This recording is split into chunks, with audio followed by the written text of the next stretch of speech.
11 mars, je pense. Et cette fête était réservée pour le 8 mars. Mais on avait des contretemps, on n'a pas pu le faire le 8 mars, on l'a fait le 11 mars. Mais c'est une célébration de la femme. Et si on dit célébrer la femme, je pense que les sages-femmes occupent une bonne place. Parce que les sages-femmes travaillent comme ce n'est pas possible. Un travail dur. Elles gèrent la maison, elles gèrent l'hôpital et elles ne veulent pas que les patientes aient des désagréments.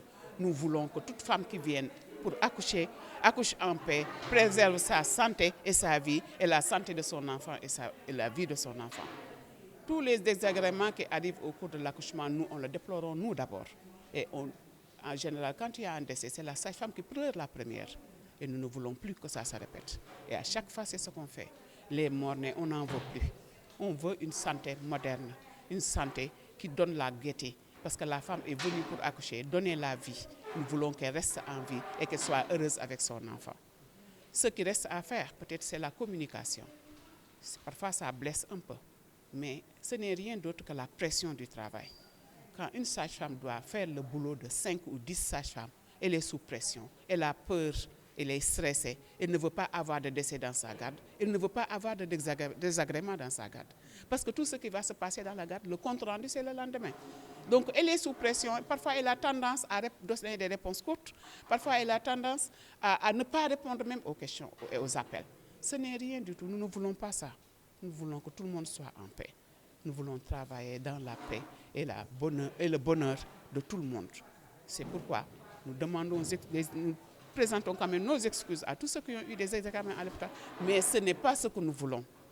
Nous sommes tout simplement sous pression et nous travaillons dans ça. Quand on dit l'accueil à l'hôpital, vraiment, ça fait mal. Nous, on le sait, ça fait très mal.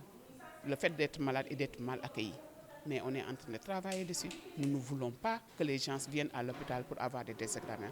Tout ce que nous voulons, c'est que tout le monde soit en paix. Parce que nous sommes des êtres humains et nous sommes des musulmans. Servir le prochain, nous savons ce que ça fait.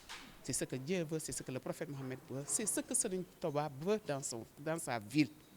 C'est ce que Serigne Saliou veut. Et c'est ce que nous voulons nous aussi.